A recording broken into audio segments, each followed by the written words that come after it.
we've been through a period, roughly 30 years, where a good part of the majority of the population has been left out of economic growth and development. For most people, wages have pretty much stagnated, even declined. That's a big change from earlier years. Mm-hmm. And it has not led here, I mean, there's a scattering of examples of serious resistance to it, but a scattering. There's no widespread resistance. The phenomena that we're seeing here is generalized rage. So, for example, take the current primaries, which are interesting, not because of their substantive content, but because of what's happening. Take Donald Trump. He's a clown, literally, could be in the circus. He's getting huge support from people who are angry at everything, mostly white males, working class, middle class, poor white males, and their wives and traditional families. They are furious about everything. Everything's been taken away from them. There's no economic growth for them. There is for other people. The institutions are all against them.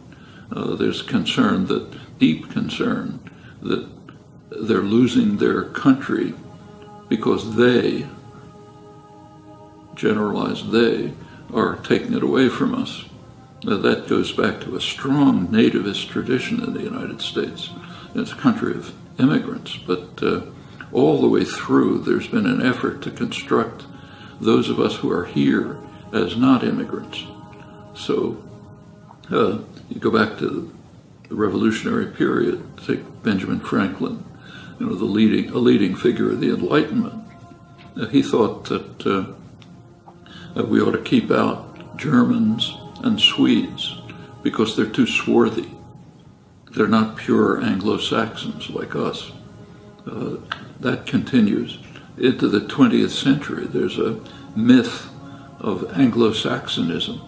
We're pure Anglo-Saxons. I mean, if you look around, and it's a joke, but these things are all imaginary constructions.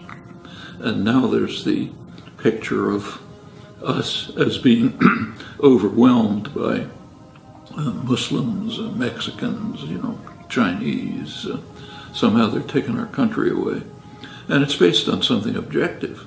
The white population is pretty soon going to become a minority, whatever white means, and the people who regard themselves that way. But the response to this is generalized anger at everything.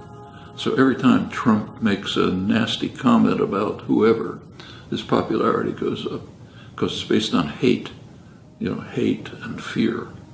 And it's unfortunately kind of reminiscent of something unpleasant. Germany, not many years ago.